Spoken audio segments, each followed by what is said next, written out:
Ladies and gentlemen, welcome to Meanwhile Here on Earth. This program features in-depth conversations with the leading names in the subjects of UFOs, abductees, the paranormal, panel discussions, and the very best and brightest of the next generation of writers and researchers. Meanwhile Here on Earth, the show breaking new ground in alternative talk with your intrepid host, veteran investigative writer and researcher, Peter Robbins.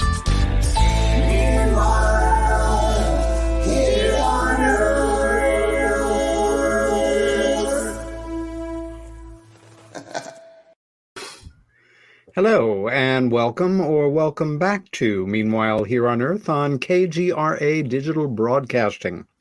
If you are listening to our show and would like to watch it, just go to KGRA's Facebook page and type in KGRA DB into your browser, and Meanwhile Here on Earth, and you're there. Same for YouTube. Otherwise, subscribe to KGRA, and you will have access to all of their programming going back to the origins of time. And we have a new policy now where when you subscribe, if you, in my case, use the password Peter, as in my name, you will receive a 30% discount off of a monthly or yearly subscription. Now, good news also is if you just like to try it out, you have the option of a 3-day free trial subscription. So one way or the other, you are winners. Now, usually give a monologue, as many of you know, but we've got too much to cover today with a guest who is too interesting to waste any moment on extraneous thought. So without further ado, tonight's guest and I have known each other for about 10 years. We met shortly after he and our mutual friend Richard Dolan wrote and published the groundbreaking nonfiction book AD, After Disclosure. His name is Bryce Zabel, and he's been involved in the UFO subject in a public way since he wrote the Sci-Fi Channel's first original movie, a UFO-based thriller called Official Denial. You may know him best for creating, writing, and producing that landmark NBC UFO series Dark Skies, of which I was a manic fan and very disappointed when it disappeared after 2 seasons. That's the one that told the story of a young congressional staffer who ends up working for MJ-12 during the 1960s, and definitely more on that later. Bryce started his career in local TV news as a reporter and anchorman, and became CNN's original on-the-air Los Angeles correspondent, then went on to win numerous awards for investigative reporting, and his next gig was at PBS in Los Angeles. After that extremely compelling journalistic start, he stayed in LA and started working as a writer-producer in Hollywood. Bryce has created and produced 5 primetime television series, working on a dozen TV writing staffs with names that you've heard like LA Law, Lois and Clark, and the miniseries Taken. In the feature world, he wrote scripts for both Atlantis, The Lost Empire, and Mortal Kombat Annihilation. In fact, he has a feature film shooting next year in Europe called The Last Battle that is literally about the last battle of World War II in Europe and based on a New York Times bestseller. He's the winner of the prestigious Writers Guild Award for his Pandemic miniseries, written years before, of course, our current coronavirus crisis. That 4-hour project was downloaded and watched over 20 million times in the past couple of years because of its precedent about what's been going through. Other miniseries he's produced include a remake of The Poseidon Adventure and Blackbeard. So many great experiences to talk about today with him. He's developed projects with both Steven Spielberg and Stan Lee. Taught screenwriting at USC and debated UFOs with Carl Sagan in a parking lot. One experience that is so relevant to this exact moment is that he was elected to be chairman CEO of the Television Academy just a few days prior to 9/11, and it fell upon his watch to postpone the Emmy Awards twice that year, a powerful story that I am going to ask him to talk about toward the end of this show. And there's a bit of trivia here. He was the first writer to be elected to run the TV Academy since Rod Serling. I know, who's Rod Serling? Recently, Bryce began an alternative history book series and has written Surrounded by Enemies, What If Kennedy Survived Dallas?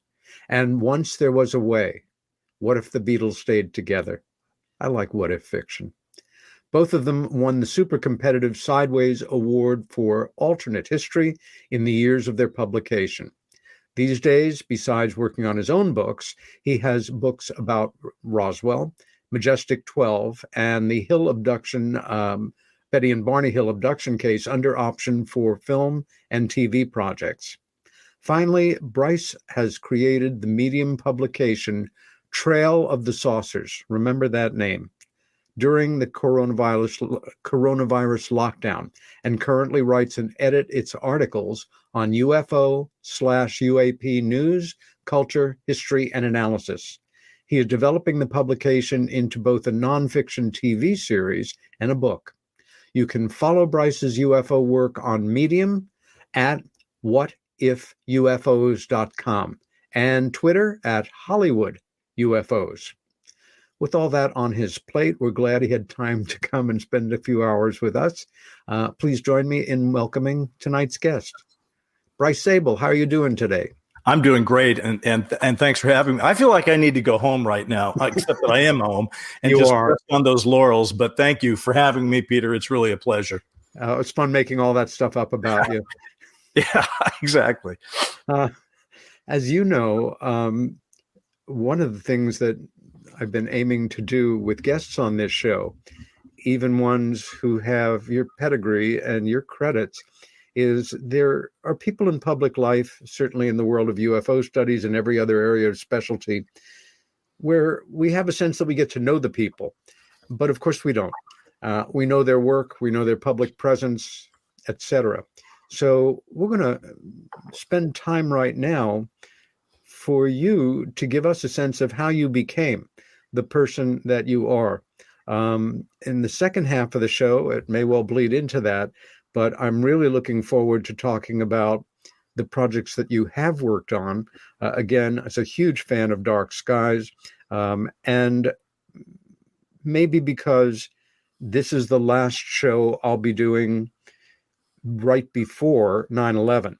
And because we both have our own personal stories, me as a New Yorker, you as just coming into that position, having to make an extraordinary decision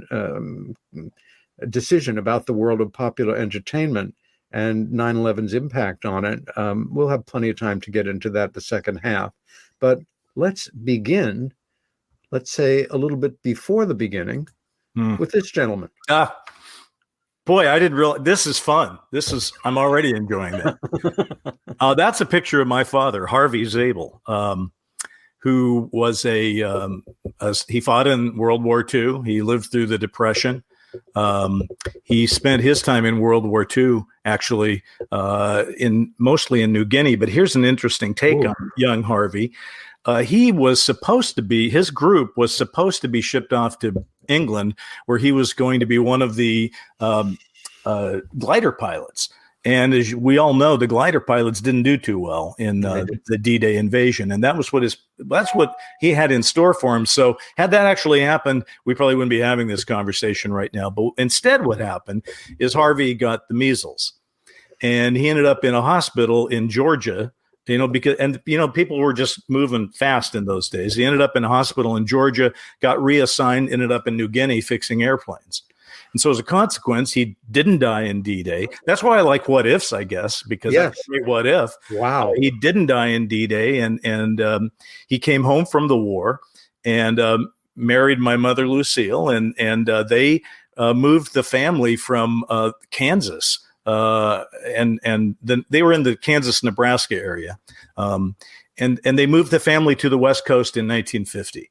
That's before my days, of course, but that's sort of how the Zabels sort of moved west, if you will, because Yeah. I believe people in the war were telling each other things like, hey, you really got to go west. It's still the great unexplored territory. And I think he had a brother. His brother went up to Seattle and he thought, hey, I'll go to the Pacific Northwest. And that's why I'm a native Oregonian.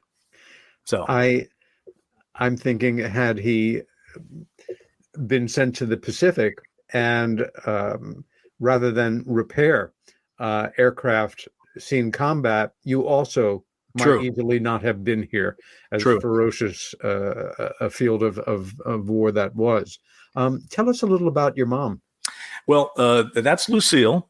And here's an interesting story, though. As I was clearing out my dad's footlocker a couple of days ago, the family's history has always been Harvey and Lucille got married in 1948. And I just sort of took it as an article of faith that there was, a 3-year courtship. And but as I'm going through his footlocker, I see pictures from 1946 and 47 with another woman. And I guess he had another, before Lucille, he almost married this other woman who nobody had ever told me about. I see Lucille there, and she's a beautiful young woman and a beautiful bride. Those were their wedding photos, I believe, or taken around the time of their wedding. And I'm certainly glad that what if turned out to my advantage as well, that the other relationship didn't work out and he married Lucille. Anyway, so she raised my brother and myself. They're just the two kids in the family, but Lucille, oh, good. Oh my God. That I look like, what's the Martin Short character? Ed Grimley. I look like Ed Grimley. Good Lord. Boy, this is your life for people that remember that. This is truly hysterically funny. Here's yet one more embarrassing childhood photograph. Oh, Lord Almighty! But I gave them to you, so I guess I shouldn't be surprised. But you curated them, as they say in the business. Anyway, Lucille was an educated woman. She went to college and she had a degree in English literature, I believe, and she taught back in Nebraska, and then she taught briefly in Oregon. But then back in those days, opportunity was not as open for women as it was, and it fell to her to let Harvey be the breadwinner, and she became the mom that raised the two of us. And over the course of time, she had other interesting jobs. She was a church secretary for a while, which was interesting. She was a social worker, a lot like Betty Hill, who we'll talk later. She had sort of the Betty Hill job. It was her job to go out in the field and talk to people that were on the public welfare roles and to help them and to see what she could do. And that's her story. But for me, it gets a little personal because when I was 18 years old, she had a stroke. And back in those days, if it happened today to anybody in my family or your family, it'd be like, let's get to the ER now. Stat. We know now, got to get those drugs on board, got to take care of this. Instead, what my father's take was, well, let's, take 2 aspirin and let's see how it works in the morning.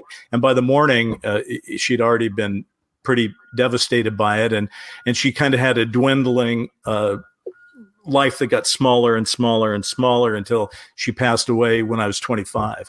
So, life is about, we should, I know it's popular right now to be pretty depressed about the state of the world. And there's a lot to be depressed about. And I am certainly one of those people that gets, that I almost know too much. I'm pretty widely read, so I know how bad it really is. But at the same time, the more widely read you are, you can also say, I know how good it is. I mean, there are certain things that are better by far than they ever were. And our medical, our ability to deliver prime quality medical care is better than it was because we have better care to deliver.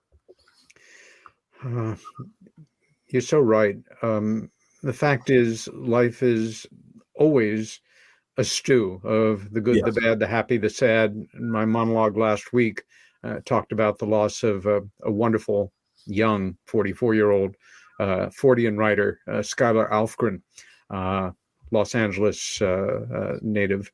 And sometimes we do go through prolonged periods where things are really going well or well enough. I think you and I share similar childhoods like that.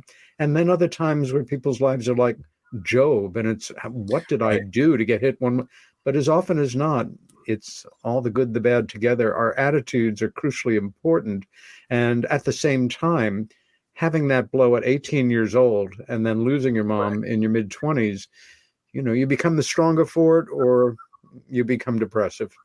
You totally do. I think what's interesting is that I had to sort of pick up this. I was the younger brother, but my older brother, who was a brilliant mathematician, Alan, I got a lot of these sort of social coping skills. Ergo, I'm on television and radio shows like yours and talking. And Alan's a mathematician. He's a brilliant guy, right? But the skill set that was required after my mother's passing was somebody had to kind of hold the family together. My father was devastated by his loss, and my brother just didn't have that skill set. So sort of holding the family together, and by the way, I'm sure that my dad, if he was still around, would probably disagree with that. And my brother, who is around, would probably disagree with it. But I sort of felt it. Whether it was true or not, I felt that's what I had to do. And so I did manage to sort of suck it up, if you will, and say,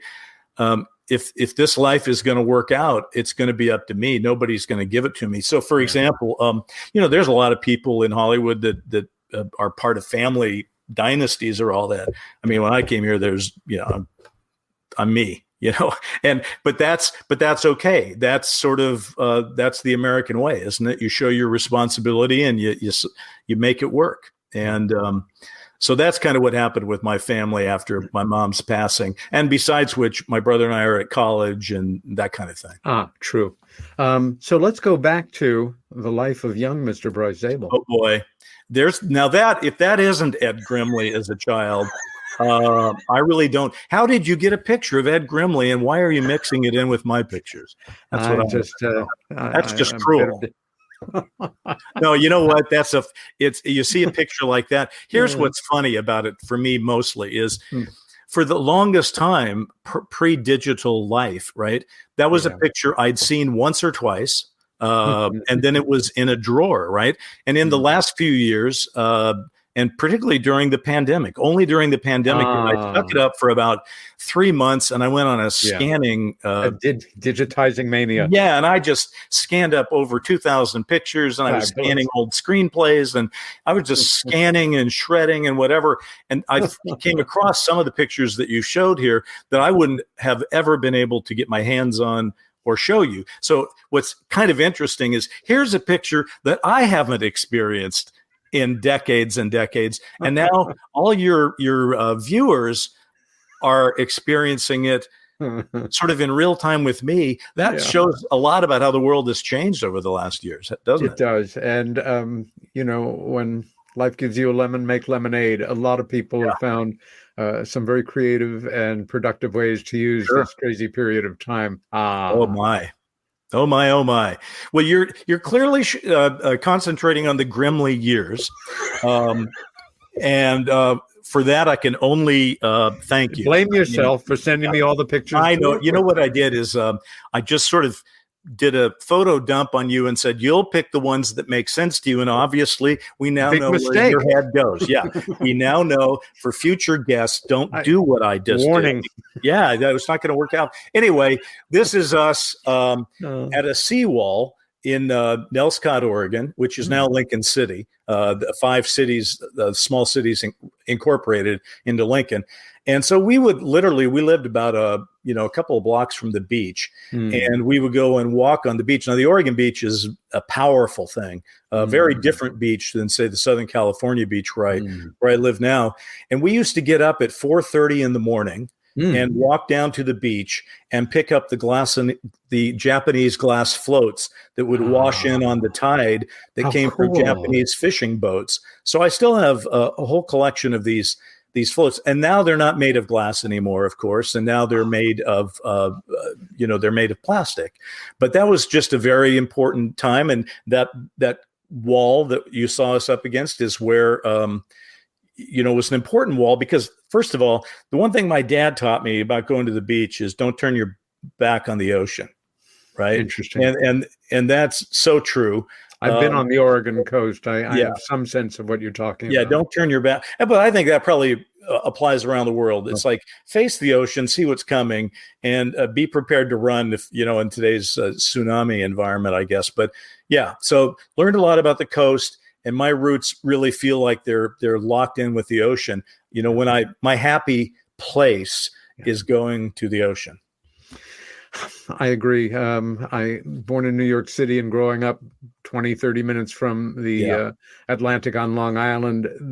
It's a thing I miss most, being inland, although a lovely part of the States here. But yeah, the ocean is the ocean. Well, that's my brother almost digging his nose. Not quite. And that's me almost sucking my thumb. And that's the view from our backyard. We had a house. Oh my gosh! If our house had 1,000 square feet to it, that would be a lot. It was tiny. Because my father was a high school teacher, and you didn't make a lot of money, and so we didn't grow up with a lot of money. But wow, that location right now has probably been fixed up by some Portland yuppies. And it's a zillionaire location. Probably, and it's probably 2 stories and God knows what. But but it had a little backyard, and we enjoyed it. And if I'm not mistaken, that's got to be our Sunday go to church picture. And talk about growing up with a view that allowed you to dream big. Very special. Well, yeah.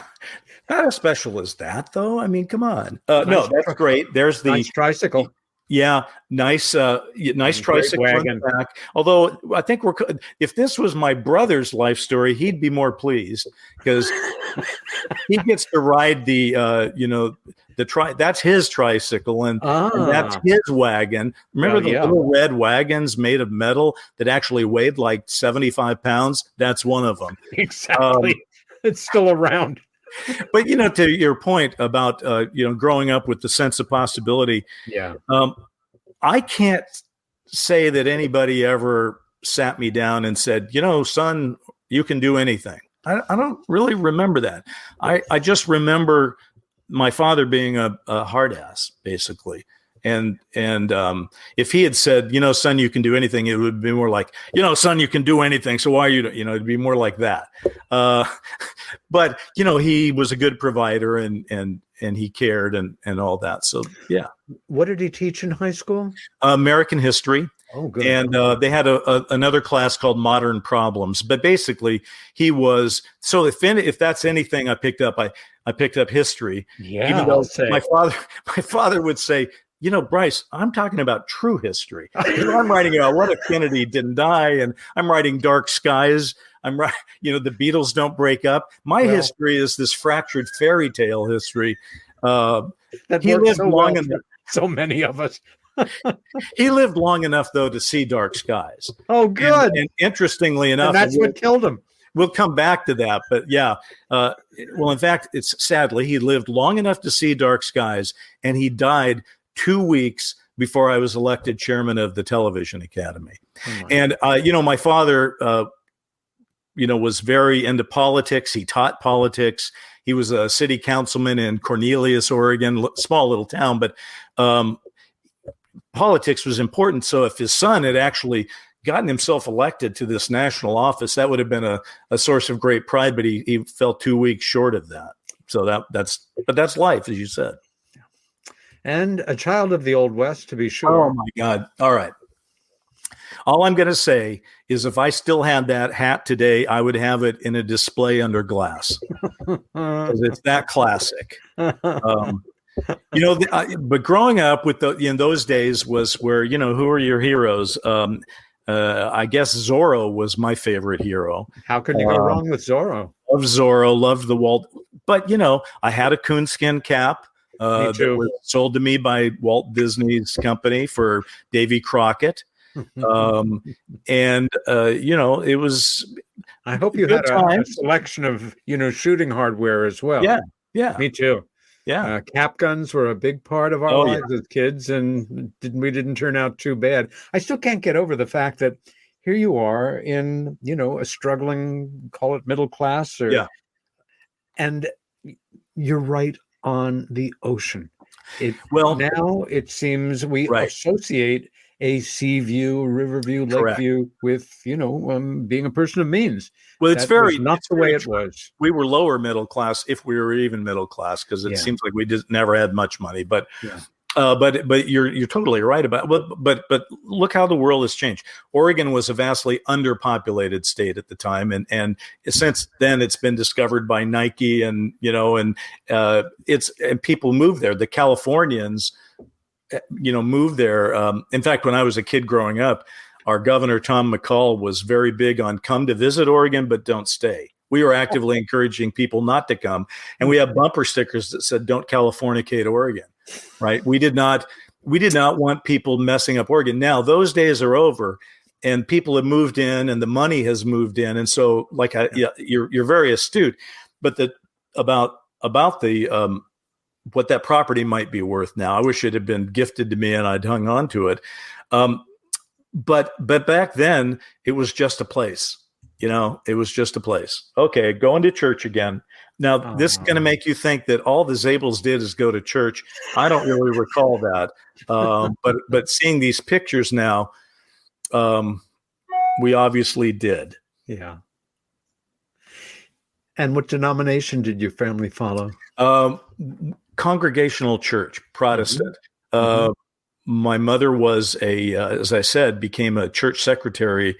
And we didn't stay on the coast. We moved to Hillsboro, Oregon, which was a suburb and is a suburb of Portland. Hillsboro, when we moved there, had 6,000 people. Now it's like 150,000 people because Intel is there. So I don't even recognize, other than maybe the downtown core area, I don't really recognize Oregon. But here's a great story. Again, I came across it during the pandemic. Told you my mother was a secretary for the church at the Congregational Church. We had a minister, a young kind of hip guy. I remember this is in Hillsboro. He was a nice guy, didn't really know much about him. And there was this scandal and he left. Well, I found out what the scandal is by seeing all the papers my mother had saved. He was gay.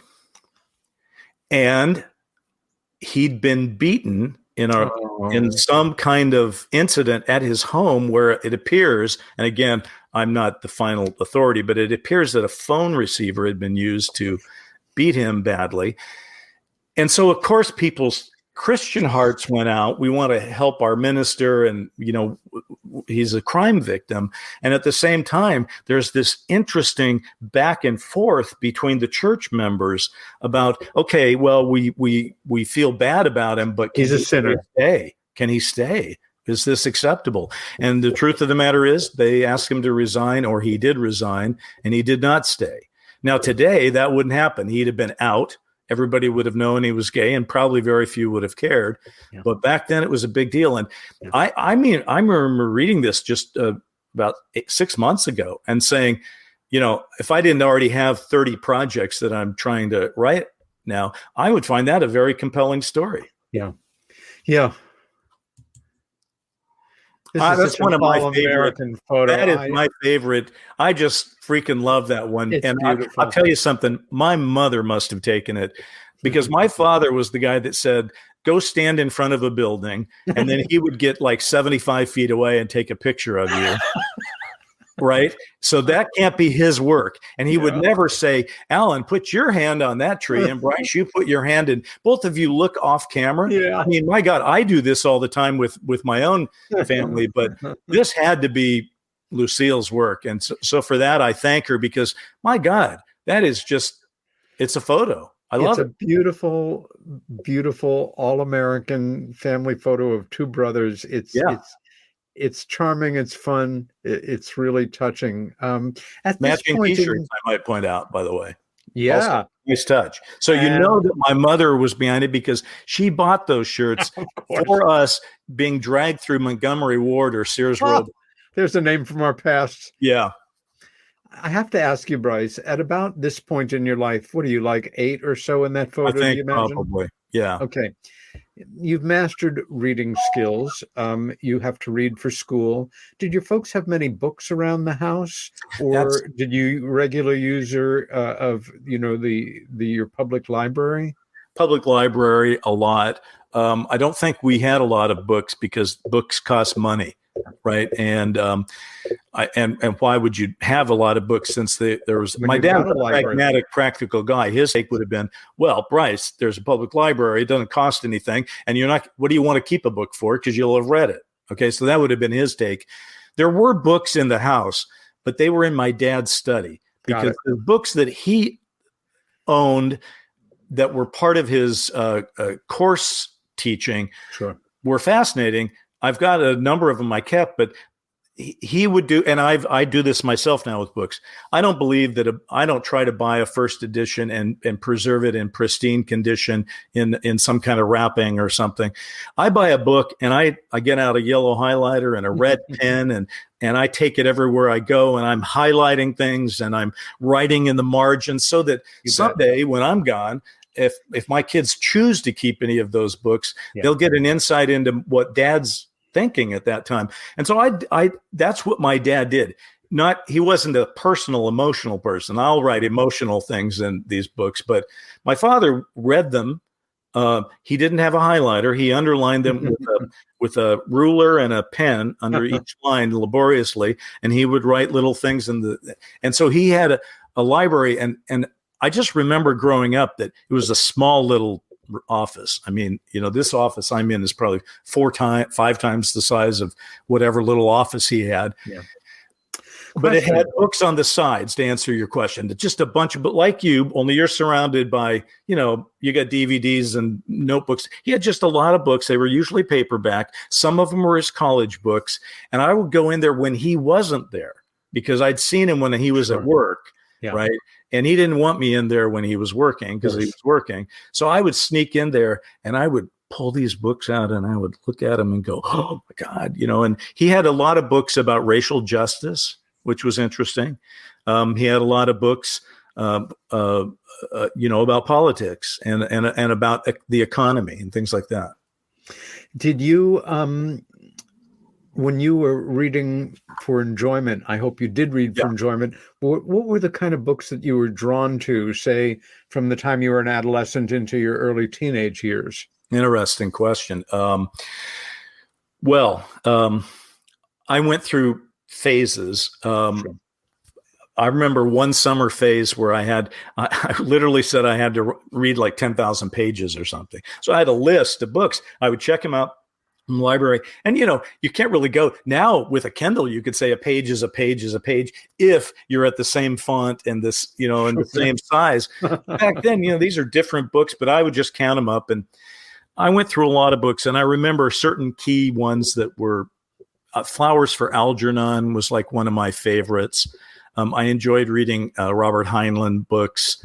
I remember reading Black Like Me. Which was gosh, a book at the time and enjoying that.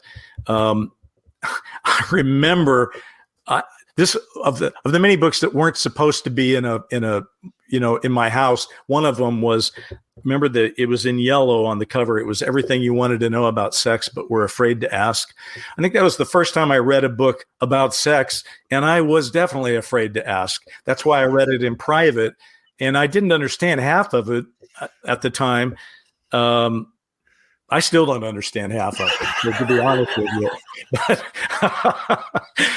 But we go through things. But I'll tell you the one thing that I consistently did throughout all that was I read biographies and autobiographies. I enjoyed reading about how people I'd heard about in school, doing a deeper dive on them and finding out, how George Washington had money. Well, how did he get money? Right. Mm-hmm. Or things like that.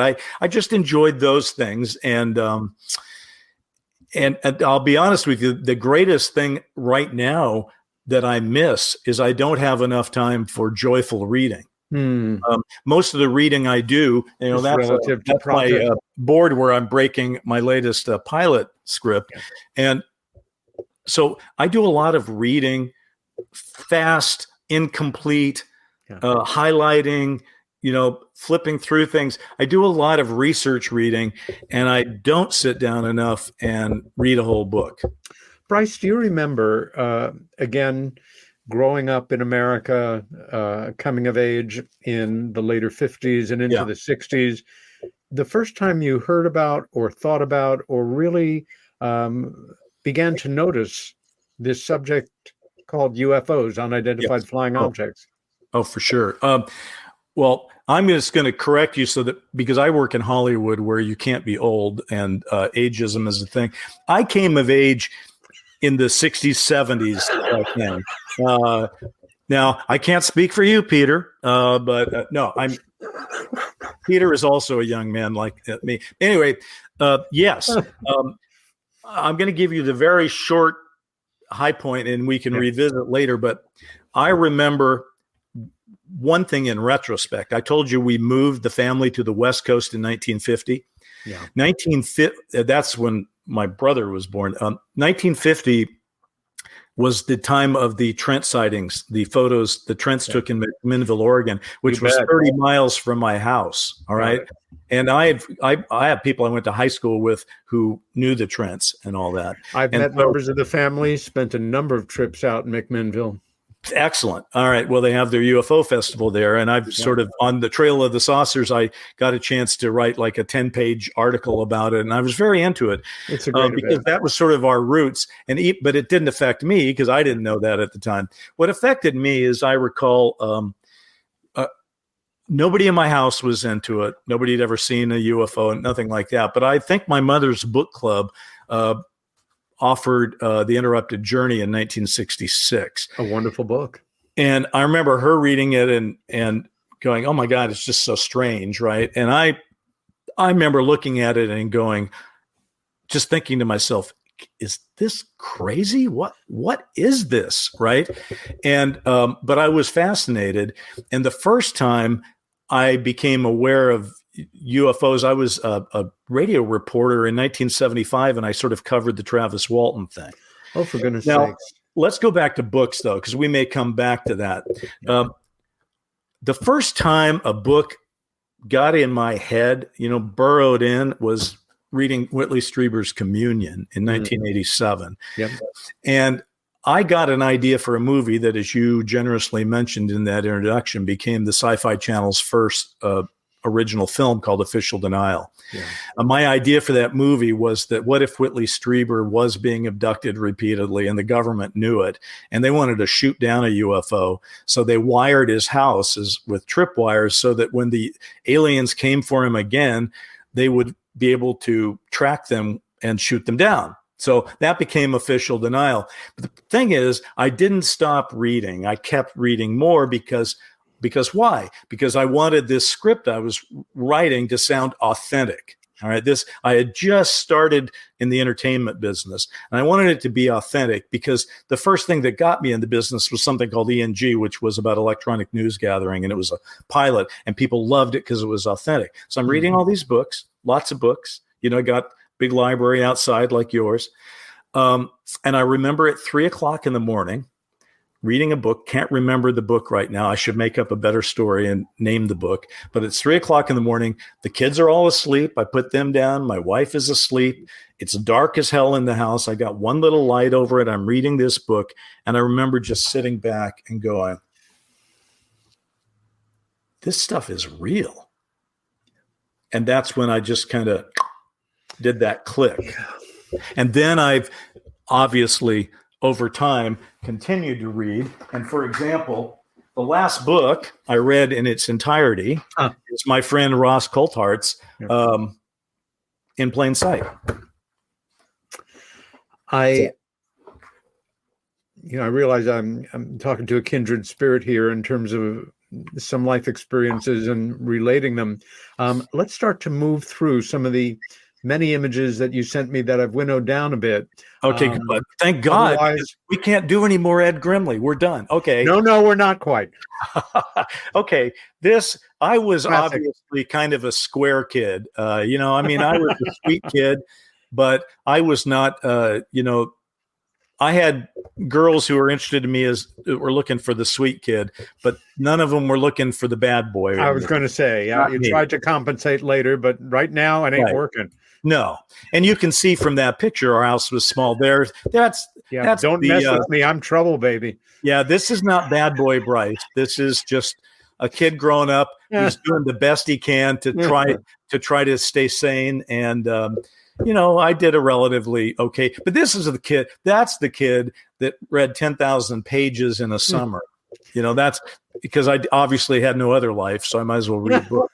Well, I think sometimes philosophically, reincarnation is a reality. Yeah. Certainly, even if you don't believe in it, you go through 100 lives in one life. This young man becomes this young man. Yes. Now that's my high school picture, my graduation picture.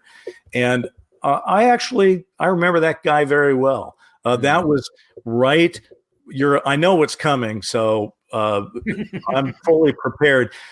That's my senior year was my transformational year. That's when I went from being a nerd to being kind of a hippie kind of guy.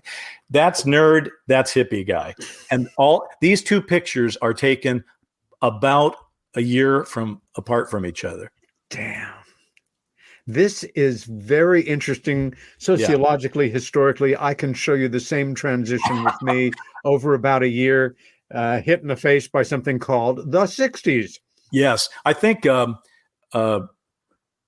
it's very funny because I have a Zoom group of a number of couples. And the other day, people had a bet about who had the longest hair in their youth. And I actually won the bet. I won with that photo.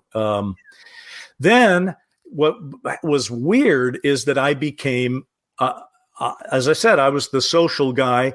I think this one is also a little bit out of sync because we have a number of other long-haired ones coming up at us.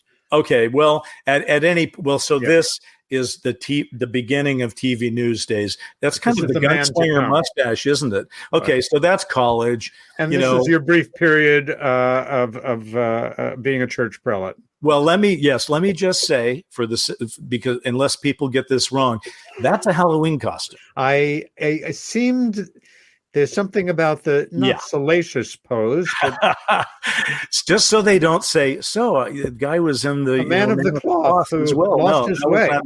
That's probably sacrilegious what's going on there, but it's Halloween. That's me. That was Halloween. Yeah. Okay, this is. My college, everybody lives in the dorms their freshman year, then they move out. This is the year after my freshman year. That's where that hair is. And I think I'm holding the joint there. Looks like it to me. We're going to have to. Now, what's interesting, we always felt that we were all into the Beatles, and we felt late Beatles. If you can put that up for just one more second here. Okay. Let's go from right to left. On the right, you have Ringo. That's my roommate, Jay, who was just the sweetest guy, but he was kind of bemused by all of us. Then you have Jim, who became John Lennon, right? He was the guy that had the girlfriend that tried to break up the group. He was the guy that was far more into drugs than anybody else, right? Then you have Taylor, who was George Harrison, who was into Tai Chi and was very spiritual, but played the guitar like nobody's business. He could play classical gas better than Mason Williams on his guitar. Wow. So now, again, from right, we've had Ringo, John, and George. So that only left me being McCartney, which I know is a big stretch for a lot of people who are watching this. But again, what was happening is I was the commercial guy at that point. I was the guy who they all thought was going to sell out, right? I was the guy who going to go Hollywood on them. Yeah, who wasn't going to stick with his commitment to art or something. Yeah. And in fact, that's kind of what happened. I did, in fact, if you want to call it selling out, I went commercial. I became well, yes and no. Yeah, you became a definite artist in terms of affecting the lives of tens of millions of people, viewers. I guess that's I hear you. Yeah, but anyway, those are the Eugene Beatles from University of Oregon. Yeah, and now it looks like we're trying to compensate. We're getting into the bad boy thing now here. Yeah, that was me. I think trying to say I gotta step up my game a little bit. That's my first girlfriend, Ann Robinson. She's beautiful. We were together for like 7 years through college and after college, and we had a great time together. And she's a lovely woman, and yeah, it was great memories. It's a wonderful photo. That is taken in 1975 in San Francisco. First time I'd ever been there. Went there with another girlfriend. And, that was kind of an interesting moment for me, because I first realized I'd never been to California. I hadn't really been out of the state much. And suddenly I'm going, first of all, in that time period, San Francisco was explosively gay in terms of just, celebrating gay culture and freedom and everything. And a very reasonably priced city to live in as well. Yes. It had transitioned from hippie San Francisco to gay San Francisco kind of over those years. But that's one of my favorite photos as well. Again, a discovery from a couple of years ago. Nice study. Me and my brother at another Christmas. And this is when I first had gone TV. Now, remember, hairstyles were longer for TV. I kind of looked, sort of in the Ron Burgundy school at that point, because you could have your hair over your ears and be an anchorman. I was literally in that picture, the 11 o'clock anchorman for KVAL TV in Eugene, Oregon. Oh my gosh. Yeah. That's Carlos Santana. Oh, for goodness sakes. And that's Bill Graham, the rock impresario, right behind me. Gosh. I'm meeting them backstage at an Autzen Stadium concert that I covered for KVAL in Eugene. That is probably the coolest picture I've got from those days. Wow. I mean, how can you beat shaking hands with? I don't remember which of my photographers took that, but God bless him. I mean, what a great photo. That's me and my brother. I love it. Later kind of showing off, going home. My parents had moved to a mobile home because it was hard to take care of my mother in the house we had. So this was easier. So those were hard days. We were, I was young trying to, sow my wild oats, as you've seen. And yet at the same time, I had a mother who was dying during it. So it was it sort of was, but it's interesting. And I'll just say this and I won't dwell on it, but the one thing I learned, and this is a lesson that might be applied from people, when people get really ill, what happens? People tell them they're going to get better, right? And they try to buck up their spirits, right?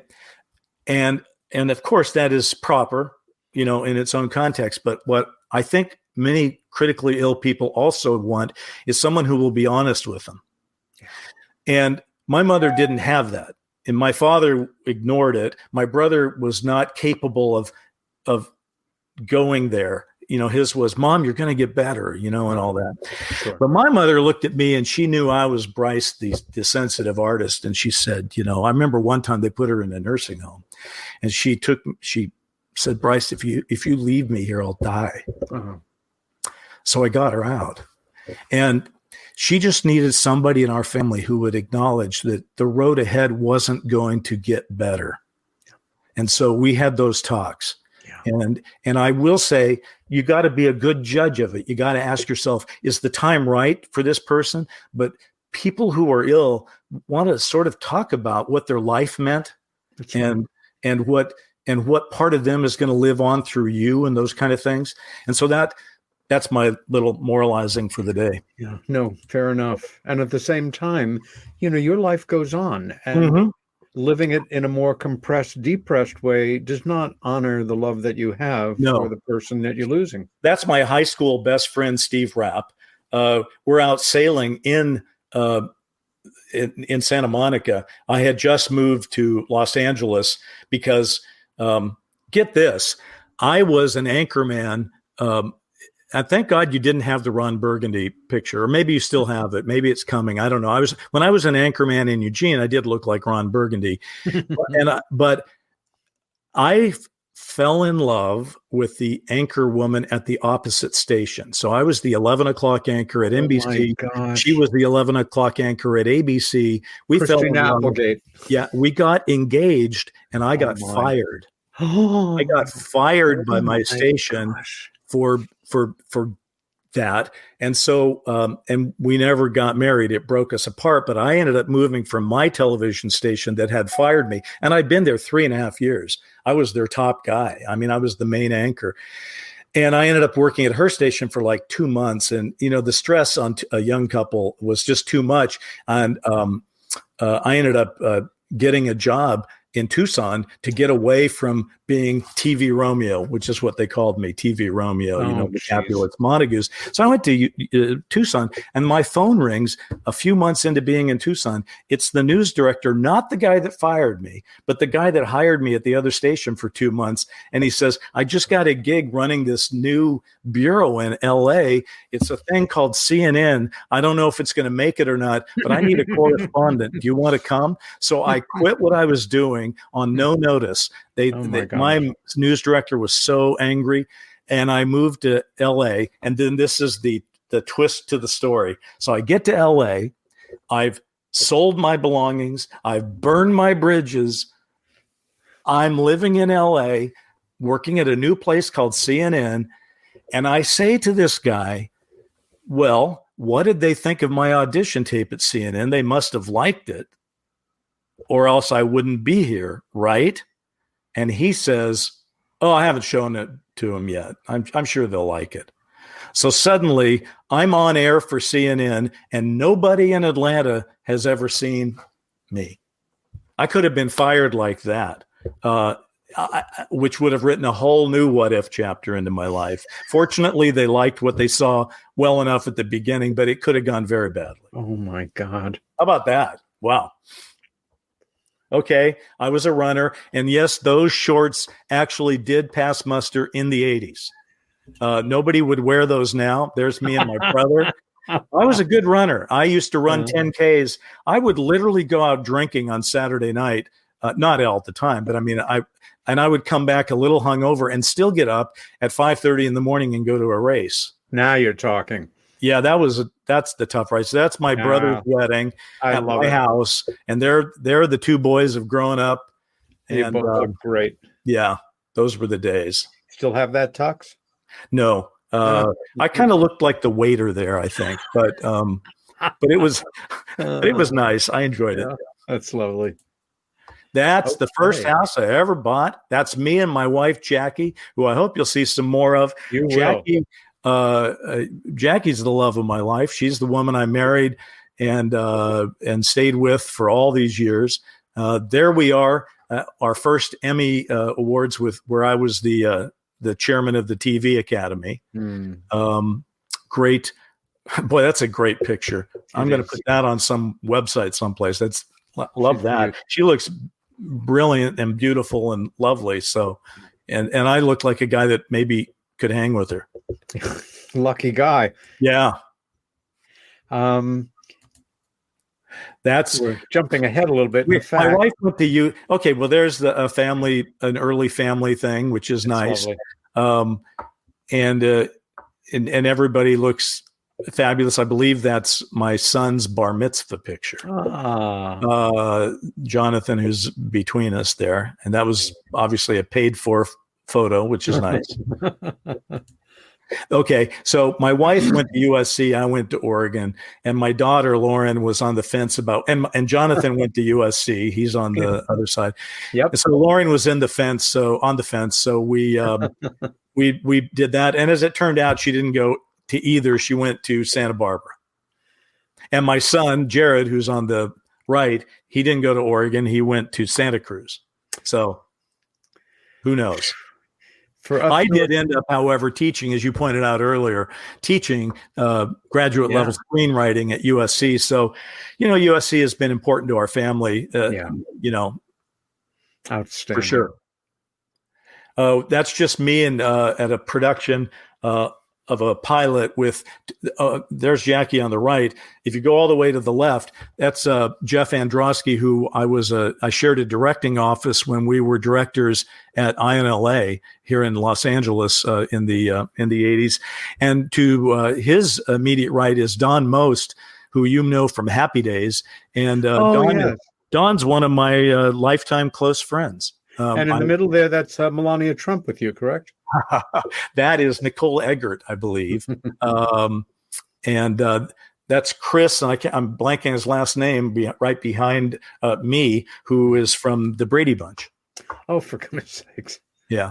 Boy, I am currently on a diet. I think I told you I put on some pandemic weight, and I'm about 20 pounds down. Got another 20 to go to look like that guy.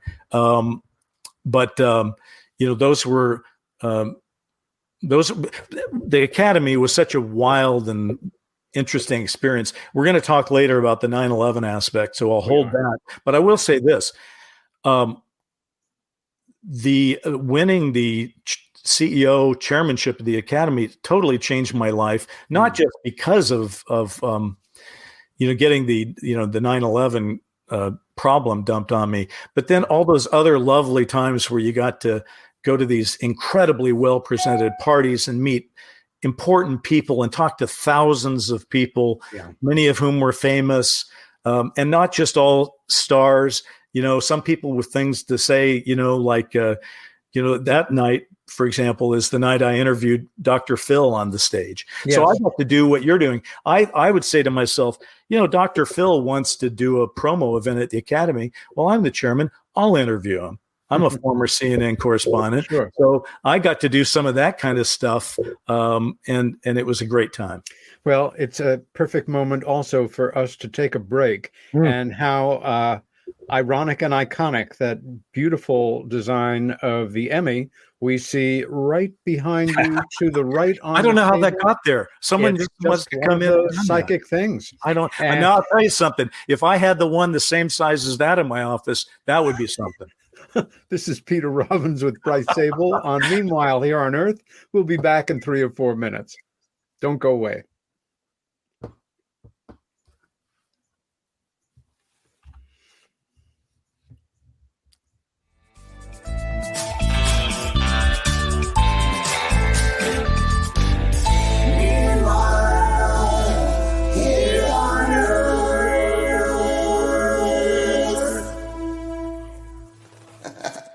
Hey members, the new KGRA-DB app is now available on iOS and Android devices. Gain on-demand access to any KGRA-DB programming. Download any show directly to your mobile device to listen or watch on the go. Go to the App Store and search KGRA-DB.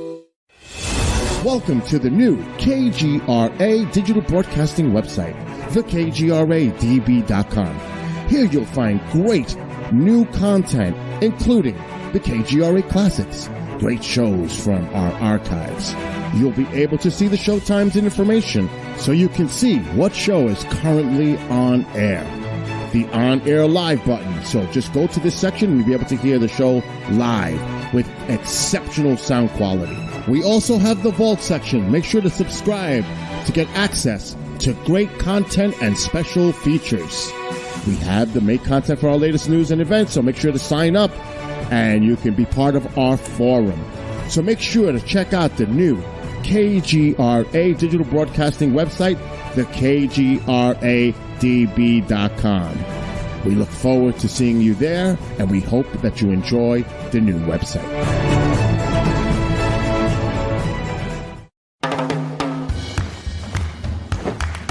I don't want to talk about it.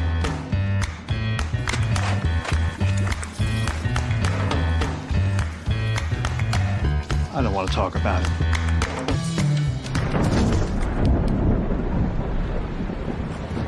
Families don't have to talk about everything, but they should talk about how to plan for an emergency. Get tips and resources to make your family's emergency plan.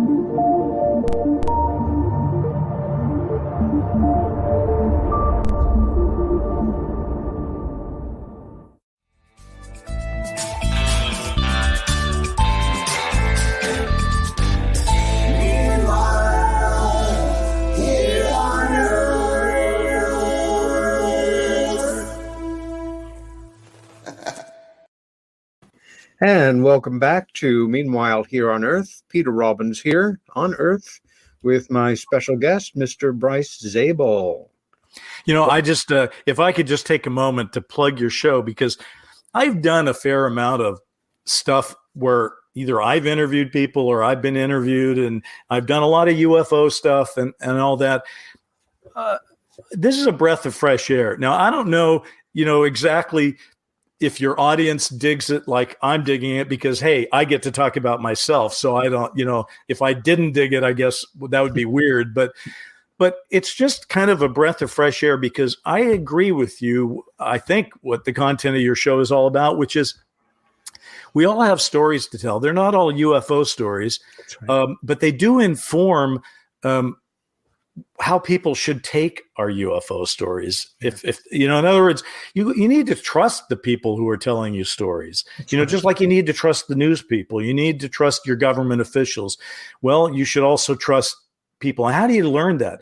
You learn it by sort of vetting them, looking them in the eye and hearing their stories. So hats off. This show is a big plus and a great benefit. And kudos to you for doing it, man. It's great. Thanks, Bryce. I appreciate that. And I agree. Everybody has a story to tell, some less dramatic than others. But in the theme that has brought us together, the reality of truly anomalous UFO phenomena and more, their implications for humanity. Yes. Have an idea of who the people are who are putting forward the work that's impacting on people in the UFO research community. And for me, more and more, the wider audience of people who have never read a UFO book, been to a UFO Congress, been interested in seeing a UFO documentary or listening to a radio show or podcast like this. And that brings up something out of sequence here. Yeah. But you co-authored a book that, for me, as a fairly knowledgeable UFO-related reader and experienced one, really kind of broke the mold. And you did it with a good friend and close colleague, Richard M. Dolan. The book is AD, After Disclosure. And for anyone who is not familiar with it, that's exactly what it's about. It is yet again another what if, but such a highly informed one, where between these two rather unique people, Richard, of course, an historian and a major contributor and force within the field of UFO studies, you, somebody who is a real original thinker in media, who has shaped and been shaped by the media, the film, television industry that has shaped a lot of us out here, come together and ask questions about the obvious. What would change? What would be different? How would this community react?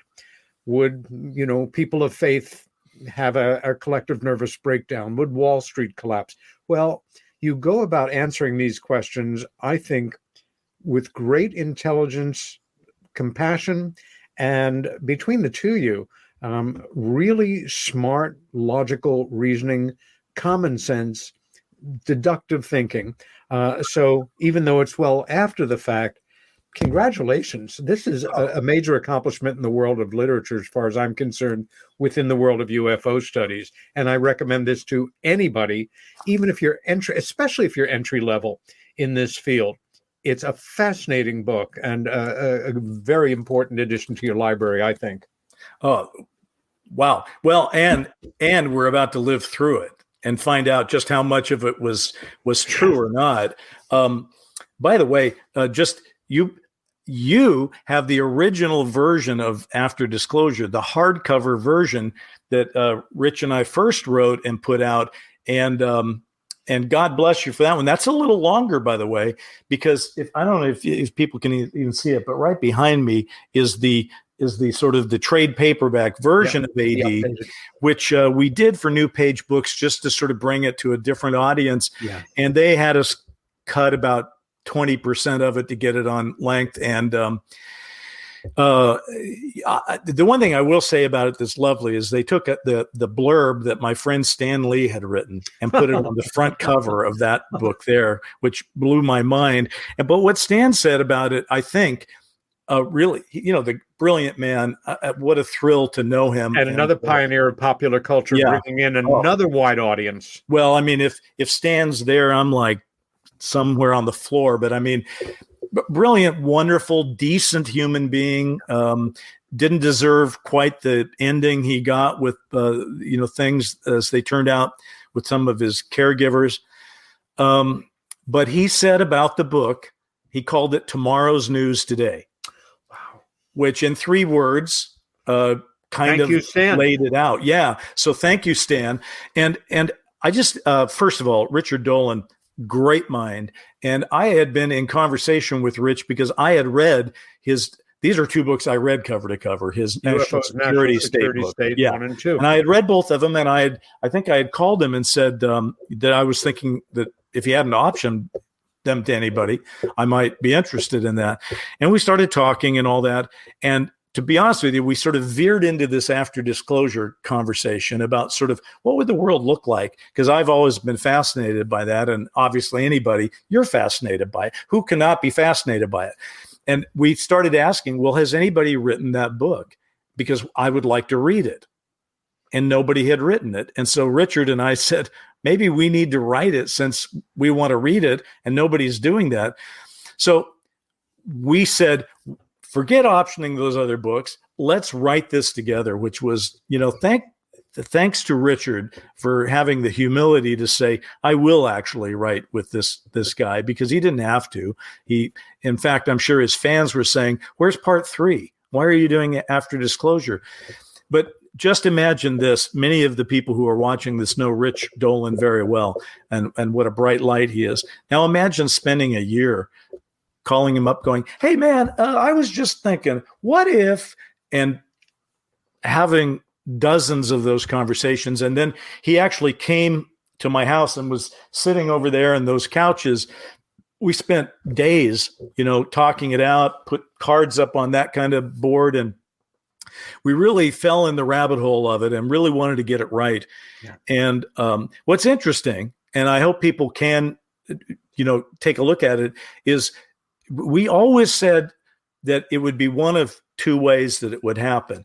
You can have, and they're Hollywood terms, because one is a hard cut, right? You're in BC, which is before confirmation, and you end up in AD after disclosure, but it's a hard cut. It's like something happens, right? The UFO blows up the White House. Okay, I guess it's real, right? You're there. Or a slow dissolve, which is you're seeing one image and then there's this other image and then slowly, and we're in a slow dissolve right now. Not as slow as you might imagine, but still compared to a hard cut. Now, it doesn't mean that any moment, a Tic Tac might, crash in Albuquerque and suddenly we're in the hard cut mode. And I think that may happen. But it almost doesn't matter, because the things that Rich and I tried to talk about that you brought up are like, what does it do to government? What does it do to the economy? What does it do to religion? What does it do to Hollywood? What does it do to journalism? And we just really tried to get into it. And I'll tell you the one thing that I enjoyed so much about it. I was an investigative reporter for a short period of time at PBS here in Los Angeles. So I have a degree in journalism. So when we would ask certain of these questions, I would just say, well, I don't know, but let me call some people, right? Because I'm on that level, I am pretty fearless. I don't care. What are they going to do? Hang up on me? So I would just start calling people and say, we're working on this book. We'd like to know what your thoughts are about it.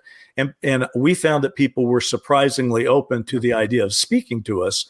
And that's why the book is as good as you have kindly said. Thank you. Well, it is. Continuing along in the hyper interesting life of Mr. Bryce Zabel, who is this new family member? Yeah, that's Uncle Igor. That is Mark Dacascos, who played the Crow on a television series that I wrote and produced called The Crow Stairway to Heaven. Yeah. And that's on the set. That's the Crow's loft, if you will. And this is up in Vancouver. And as you can see from my kids' faces, they're all kind of like, what's going on here? But it was a great time. And you know, what I particularly feel fond about that, Dark Skies, I ended up getting about 95% of what I wanted on the screen, but it wasn't easy. It was filled with turmoil. And I could write a book about maybe I will write a book about the turmoil behind the scenes and in the scenes and in my face on a daily basis with Dark Skies, trying to achieve. But with The Crow, these guys sent me up to Canada. They said, we know you know how to produce a series because you've done it. So, just keep it on budget. Don't spend a dime more than what your budget is, and we won't bother you.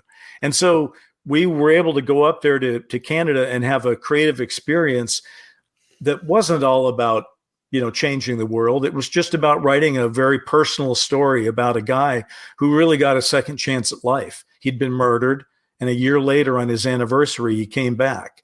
And at first, and this is what I love about writing, at first, and if based on the feature film, he came back filled with revenge in his heart. Right? He wanted to kill the people who had killed him. He wanted to make them pay for the suffering they had made his fiancée go through. And then after a while, he discovers that won't help, that it's really about redemption. He has to find a reason to go on. And revenge is never that reason. And that's why it's called Stairway to Heaven, that he starts out in hell. He's a personal hell where all he is consumed with anger and negativity, and he has to find a way back. And once I made the connection that that's the story we were going to tell, it just came together and it was beautiful. It is beautiful. Oh, there's Dr. Phil. There's that night. I think we can tell one thing from this photo. Phil is a very tall man. He is. Yeah. John Stewart. Oh my God! I was lucky enough to interview John Stewart at his theater and all his writers back in 2002, right after the 9/11 thing. Yeah. And he was such a friendly guy. And then I don't think I told you this, but I didn't realize this at the time. But as the CEO of the TV Academy, you then get lifetime tickets to the Emmys. I didn't know that. So now my wife and I have been to the Emmys 27 years in a row because we were going before and now we go after. And I would always see John Stewart after his win and get to congratulate him. And, with a lot of these guys, I'd be like, hey, congratulations. And they wouldn't know me from Adam. It'd be like, hey, CEO, who gives it? But John would always know my name. And he'd always have a smile and a friendly joke or two. And he was just a terrific guy. And I know he's got a new show coming up on, I think it's HBO. Oh, very good. No, Apple. I don't know. Wherever his show is, it's going to be great. Yeah. And one of the interesting things about being CEO is that you get to announce the Emmy nominations. That's Jane Kazmarek, of course, from Malcolm in the Middle. Yeah. And that is Michael Chiklis from The Shield. Yep. And so the only weird thing about that, because it's the West Coast, and we have to do it for the folks on the East Coast to get it during the Today Show, you'd have to get up at 4:30 in the morning and be live on international TV at 5:30 in the morning. But what a great moment. There's my lovely wife, Jackie, again. Yeah. And, you can see from our smiles that we're just having a good time. After we were able to get past 9/11, which was, we just sort of said, look, we will not pass this way again. It's probably just going to be 2 years, and then you'll go back to writing and producing. So let's enjoy it. However, that is the Writers Guild Award. I love it. Jackie and I won for a miniseries that we called Pandemic, that, as you pointed out, has been downloaded 20 million times in the last 2 years. Now, this miniseries was written prior, of course, to coronavirus, but I have the secret for how it got 20 million downloads. You paid everybody $5 each. Yeah, no, I don't make a dime from it. So I wish I got a penny for every of those, but I don't make any money from it. Gosh. Yeah. Let's not go there. One of the things that was interesting, though, is they put it up for streaming and they retitled it to Pandemic: a Coronavirus Movie. Oh my goodness. And as soon as they did that, people started watching it. And I was like hiding under my desk thinking they're going to hate it. They're going to say, what? I've been conned. But in fact, people really, really seemed to like it and said, it gives us a lot to think about for what we're going through right now. Yeah. Yeah. That's when I first got elected. I was elected. There you see it. August 29th, 2001. So that is basically as close to 20 years ago as we're going to get on this thing. I was elected on in the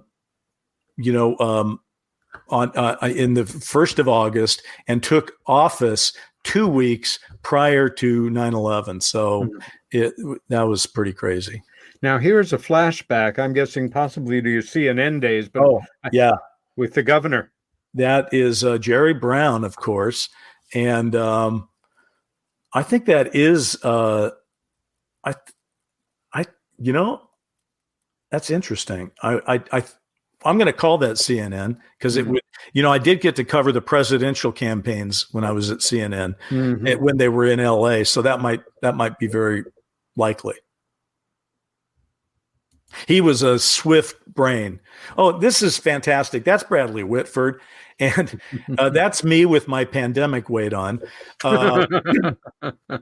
What's interesting is there is a picture of me and Bradley Whitford taken in 2001 where he won his first Emmy. And I went up to him and don't worry if you don't have it, but I went up to him, we got a picture taken. And then 20 years later, I went to him and said, congratulations, we took this picture 20 years ago. He said, you have it on your phone. I showed it to him on the phone and we retook it in the same exact image 20 years later. Now, you had a debate with a man who at one point was kind of the beloved official voice of science, astronomy, and media versus science. Media embraces science on PBS. And you had a bit of a debate with him in an unusual forum. Hey, that little piece, I'm a bit of a graphic artist too. So that's me during the CNN days, I believe. And of course, Carl Sagan. Look, I love Carl Sagan. However, I have always felt that it was a little weird for him to say there's billions and billions of planets and galaxies. None of them.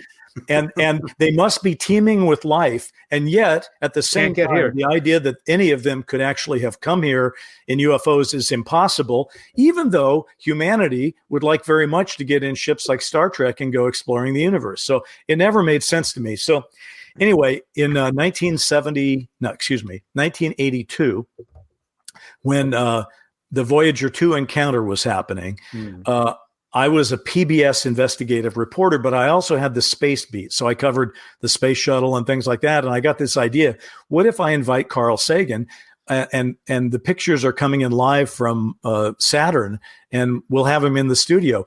And it turned out that because Sagan had taped Cosmos at KCET where I was working just the year before, he sort of felt a kinship to the station. So I literally got Carl Sagan to come in for half an hour to talk about mostly Saturn, but also life in the universe. And what you refer to is he was very gracious. He's a perfect guest. It was nice to meet him. It was nice to talk to him. Afterwards, he was nice to the crew. And then, at a certain point, you're the host and you got to say, I know you got other places to be. I walked him out to his car. And so I walked him out to his car in the PBS parking lot. And what I just said about UFOs, I just said, well, in my head, I've always got good things from people by just asking what's on my mind. So I just said what I just said, which is, I really don't get it.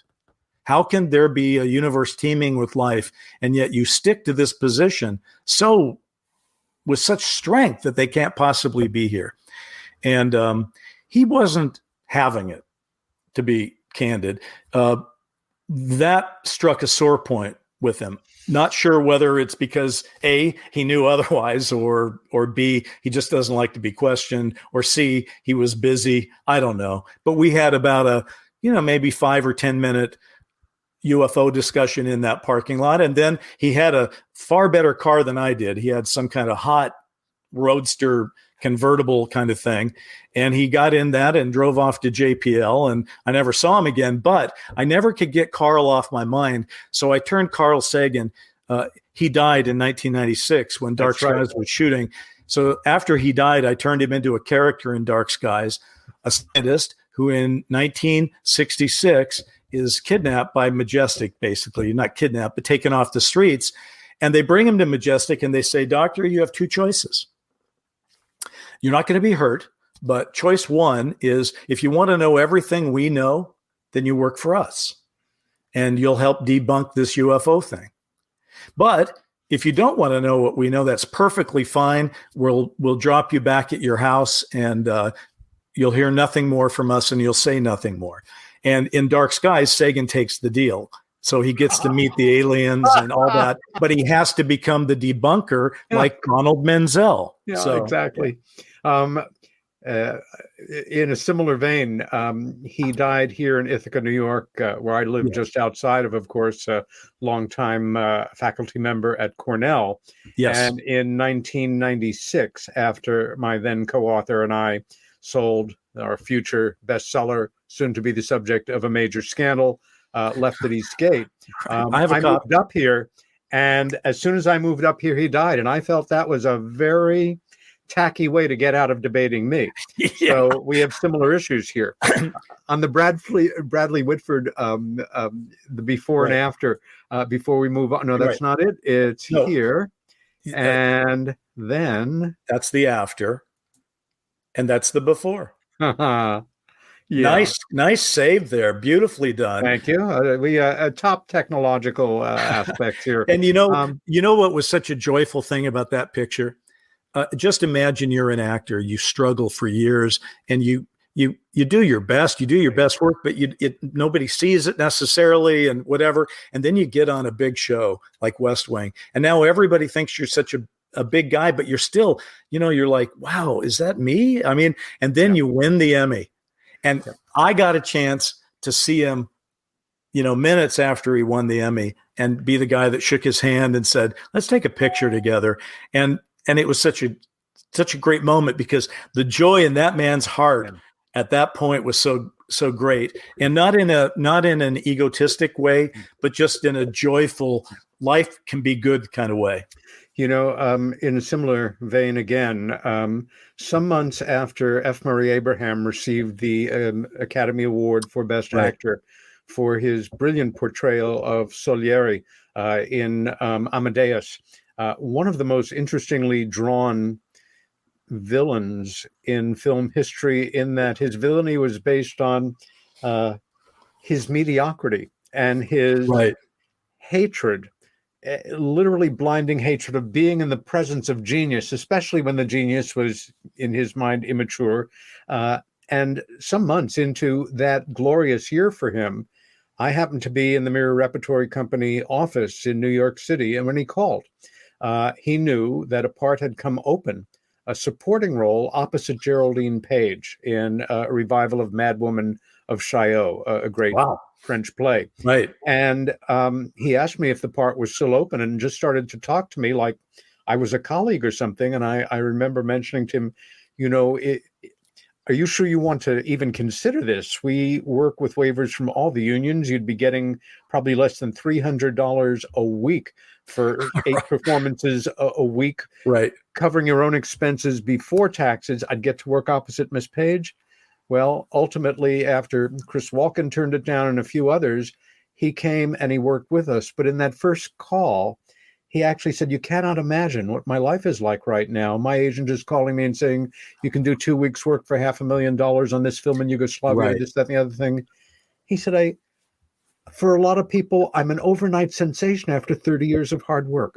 Correct. Well, and by the way, many famous actors followed the model that you've just laid out, which is in their success, they take the one that gives them enough money to do the thing that they might want to do, but they couldn't support themselves on. That's right. And they want to give back. They want to give back to people because they know how hard the struggle can be. They also have an option to do something many people don't in their life, which is do what they love doing, as long as they can pay their bills. Geraldine Page, to digress for a moment, was the finest actress I ever worked with in a management position. And I was theater manager for 9 plays that she appeared in off Broadway. So I got to watch parts of performances hundreds of times. She did, I think, 44 movies in her whole career and received an Academy Award nomination for every 4th film she did, maybe 4th and a 10th or something. Unbelievable. Yeah. But she did over 500 stage plays. That's what she loved to do. She'd do 1 film a year to pay the bills, come back to Broadway or off Broadway or regional theater. Anyway, we digress. And you and I, we should have scheduled this for an 8-hour radio show. Right. So let's go to a subject you've been involved in that fascinates me. It's what first made me aware of you as a presence to be reckoned with many years before we met. And that was this incredibly inventive, really jolting, only 2 seasons, but Dark Skies. Yeah. How did you even begin to come up with the idea for this? I mean, again, the idea of a father who is a history teacher, and the what ifs that fascinate people like you and I. But where did the genesis for this show come from? Well, listen, as I said, I probably could write a book on that. It was it is the most important creative thing that I've done, but it was not the easiest. It was full of struggle. But the answer to your question is that, I'd already been thinking about what would make a television series where you could actually do UFOs, but I also wanted to encourage, do ufology within it. In any case, I had been working on a show called Mantis, first African-American superhero. And then it kind of went away. And then I had offices at Universal, and my assistant said, you really should meet my husband. He knows a lot about this stuff. He has some stories. So I met my partner on Dark Skies, Brent Friedman, and we hit it off. And so we just spent 2 months in those Universal offices, thinking about it, talking about it. And here's how it birthed itself. And for people that are wondering, Dark Skies, 20 hours of television, NBC, 1996, 1997, probably the most subversive television show ever broadcast, to put it mildly. Which it was not the most, widely viewed, but definitely the most subversive. And so what Brent and I just said is, okay, here's our premise.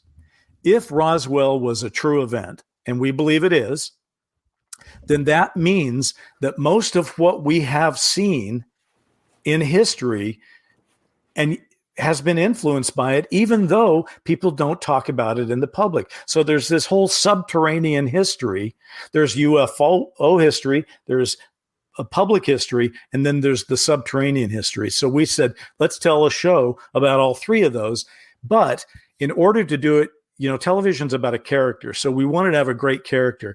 And so we thought it would be really fantastic to take a young man in our series. He's named John Loneguard, played by Eric Close, a congressional assistant, a naive guy for the role. He was the right guy for that. He was square-jawed and sincere. And he goes to Washington, D.C. in 1961 to be part of Kennedy's New Frontier. Yeah. Why? Because they're going to change the world. And he's optimistic and he's spirited and he believes in the future. Yeah. And it's so great. And the congressman says, listen, I'm looking for something to cut. Let's cut this Blue Book thing. We can save some money there. But go look into this UFO thing. So he looks into the UFO thing, and he does too good a job, and he ends up confronting the people who run Majestic, and he gets basically given the Majestic come on, where they basically say, son, you've just recruited yourself. We could kill you, but we're not going to do that. But from now on, you work for us. And so his arc in that pilot Yeah. And in the series is going from the naive guy who's optimistic to the guy at the end who says, holy shit. Yeah. Right. And Dark Skies, as with AD After Disclosure, is a tone poem about disclosure. Loengard, the naive guy, believes the people have a right to know. Yeah. And the head of Majestic, the jaded guy who's been around, played by J.T. Walsh, Captain Frank Bach. Again, Bach perfectly cast. believes the people can't handle the truth. Well, here's the deal. Two things fight. For us, Yeah. in terms of time management, Yeah, it's right. now on the half hour. We cut Yep. out at about 4 minutes before. So we've got about 25 minutes. I've selected 4 clips, and I'd like to watch a few of them with you and our audience. Frankly, I could have devoted the second hour to the show to parts of episodes easily, or just folks tune in here every week for the next 6 weeks. I'm going to completely watch this entire series together. Have you been able to edit them down, or are they just Nope, we're just good. Each one's about, except for I think the Hill one, they're about 2.5 minutes each. Okay, if we got time, let's do it. Let's do it. And I want to keep an eye on the clock so you have some time to talk about 9/11 before we cut out. Or not, it doesn't matter. Well, yes and no. Okay, all right. It let's does see matter. how much fun we have with this. We're going to begin with Roswell evidence. When I was your age, John, I had my sights set on Admiral. But a covert Navy incident unexpectedly landed me at our own nuclear bomber base, Roswell. So those stories are all true? Well, nothing is all true. Depends on who you talk to.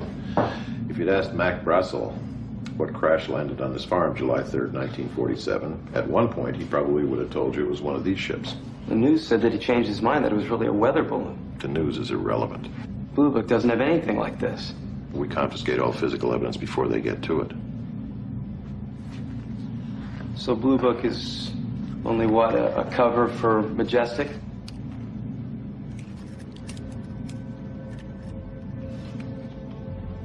Come on, take it. Take a look. Open it up.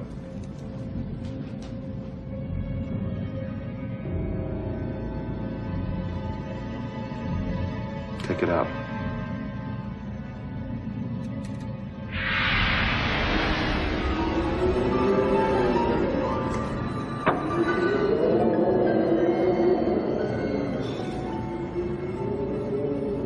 It's from the Roswell crash.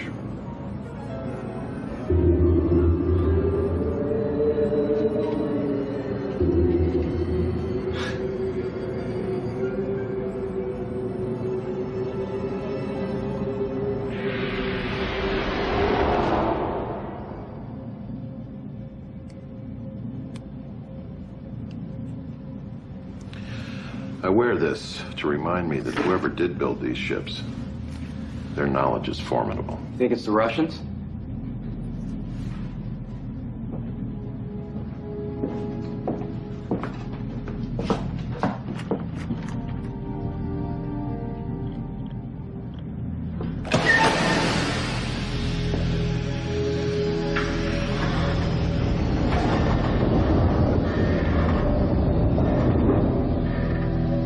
Tell me, Mr. Loengard.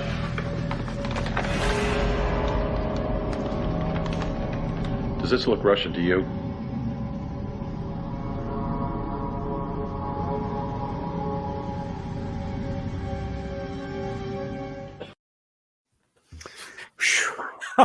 Does this look Russian to you? That's a question that I would ask the Senate Select Committee on Intelligence right now. I'll tell you what, rewatching even just these clips, it was like, what an outrageous idea to just say, we are going to take real people, mix them in with invented or hybrid people.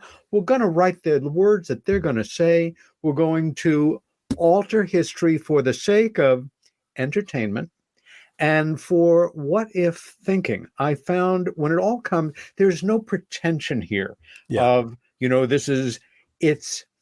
it's a dark kind of fun, and having a dark sense of humor, it appeals to me very highly, but it is a very thought-provoking form of entertainment, and one when you realize there's no issues here of what are they doing and they're trying to shape people's thing.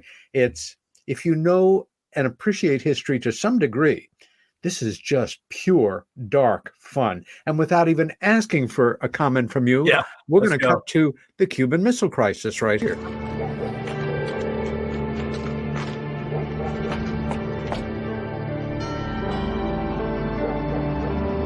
I'll get it.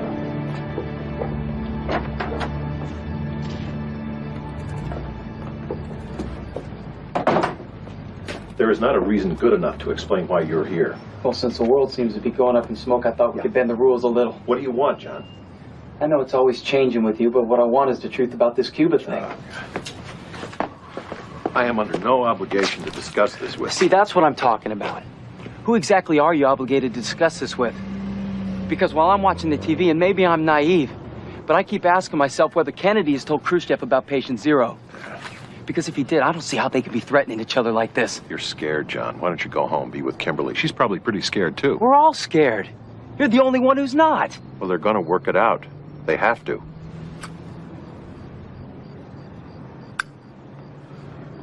President Kennedy doesn't know about Majestic, does he? I took a big chance taking you on board, John, you know? Oh, so I should be eternally grateful? Forget it. Not if I'm being lied to. Now, it's a simple question, Frank. Does he know? Yes or no? President Kennedy knows what he needs to know.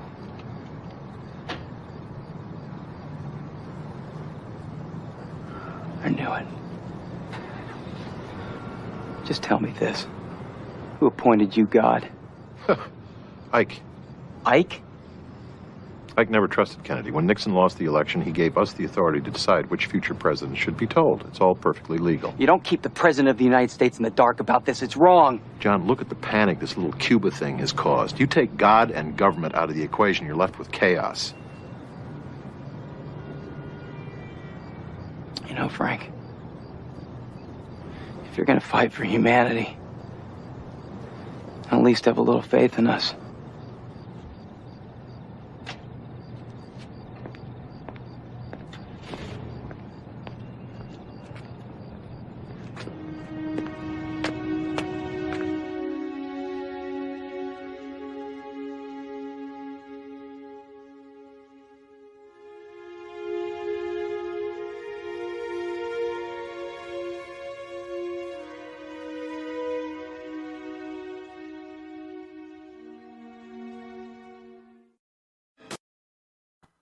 Wow.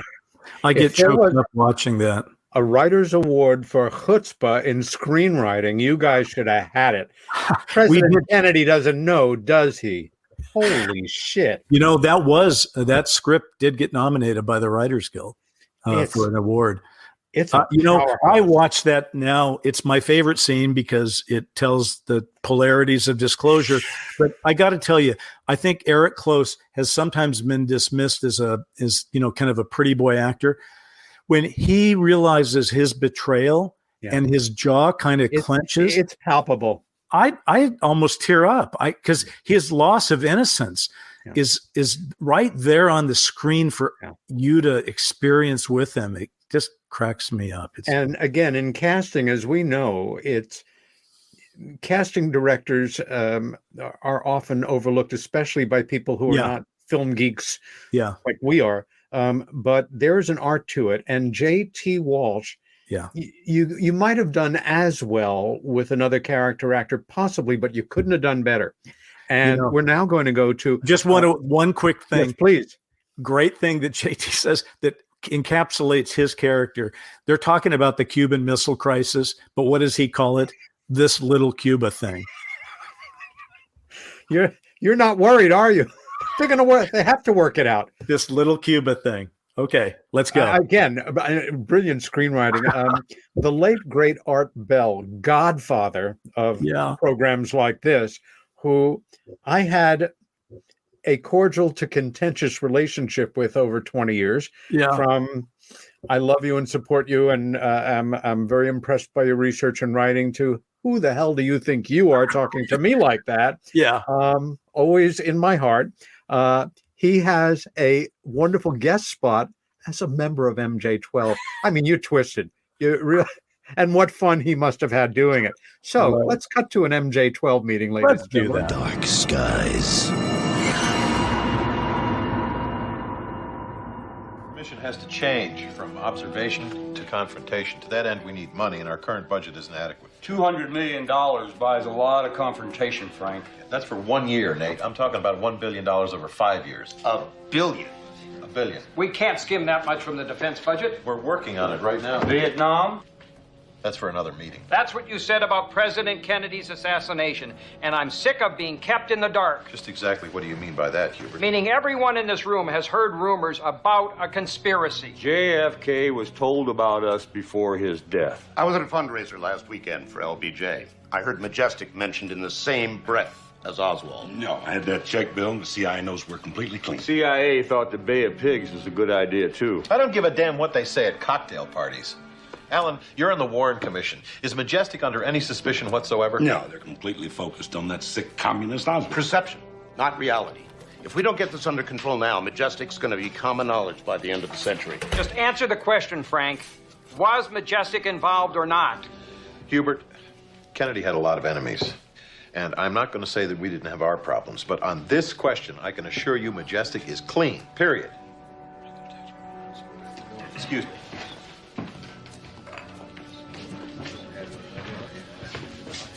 That phone tap? Mark Simonson worked for Pratt before he died. He's in Mississippi. National press is all over the state. Lone Guard on the way? I don't know, Frank, but this could turn into a real nightmare for us. I'm on the next plane.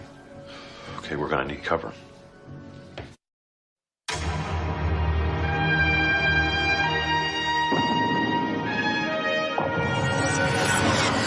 My name is John Lowengarth. I'm recording this because we may not live through the night. They're here, they're hostile, and powerful people don't want you to know. History as we know it is a lie.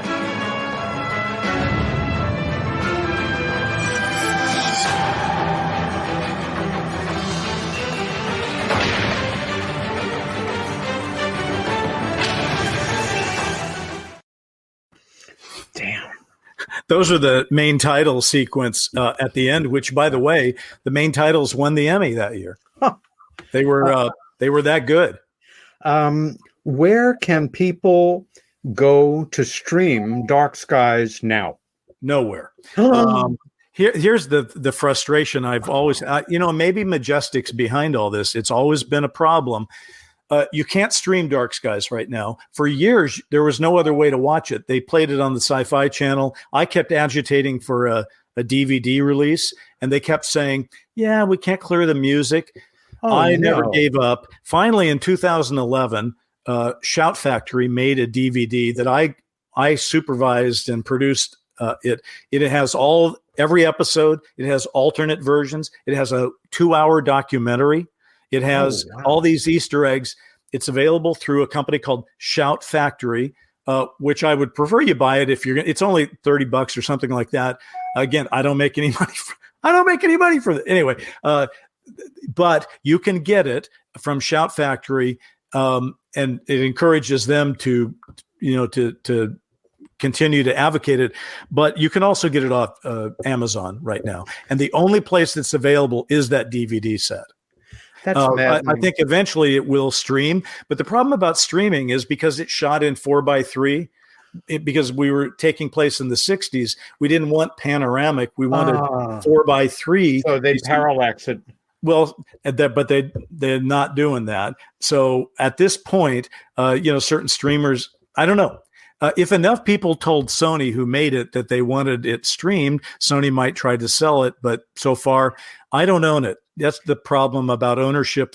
Writers don't own their material in the United States. So Sony does. Well, this is maddening and frustrating. Yeah. And at the same time, one way or another, folks, if you saw it and want to enjoy it again, or if you never saw it, even if you're not a big DVD person, send Bryce $5 and buy the set. Yeah. I may have to break down and do it, especially after going through all of these wonderful clips. It reminded me of how much I simply after the first episode or two being very judgmental and intellectual and where it's like lighten the F up and have a good time. Yes. This is entertainment. And that was it for me. I mean, it really is a darkly, joyously fun what if. It's dark skies, man. It's and that was I think you've nailed it there, Peter, in terms of discussing why it works for people who know a little bit, because it's respectful of ufology and the events instead of reinterpreting them as Blue Book did, which I did not like. We fold them into the real history. That's right. That was a very different sensibility. Yeah. We now have about 10 minutes. Yeah. And I'm going to take the first minute just to say that, again, between now and next week's show, we will be observing the 20th anniversary of the attacks on the World Trade Center in New York City in September of 2001. I am always very proud to be born in New York City. It's my hometown. It's the place I love the most in the crazy world of urban reality. I was in Manhattan on that morning and working at my desk when a friend came to the end of my corridor in work early saying, a plane just hit one of the Trade Center towers. And my first thought was not some explosion of conspiratorial thinking. It was, what the hell was, a small plane doing off course? And it's the most beautiful, clear day this is madness.